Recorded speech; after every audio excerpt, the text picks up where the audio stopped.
This is a toonie. Toonie equals $2. Is equal to 200 cents. It has Queen Elizabeth at the back. Queen Elizabeth.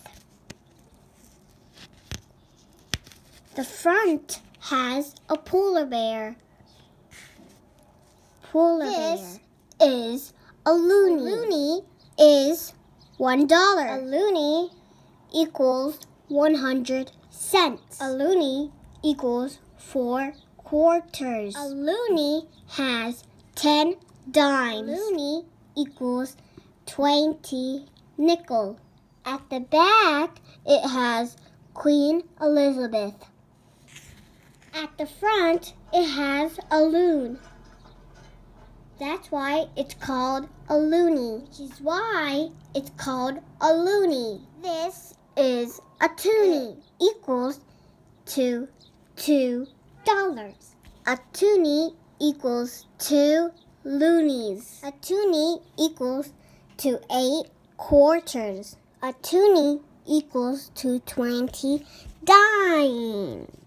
A toonie equals to 40 nickels. This is a quarter. Quarter equals to 25 pennies. Quarter equals to 25 cents. Quarter equals to 2 dimes and 1 nickel. This is how it looks like.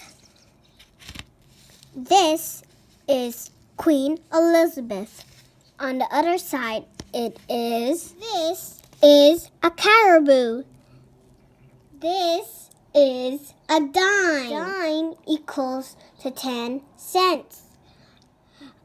A dime equals to 10 pennies. A dime equals to 2 nickel. This is how it looks like. This is a boat. This is Queen Elizabeth. This is a nickel. A nickel equals to 5 cents. There are 5 pennies in a nickel. This is how it looks like. This is a beaver. This is Queen Elizabeth. I hope you had fun learning Canadian coins with me. Please subscribe and like this video.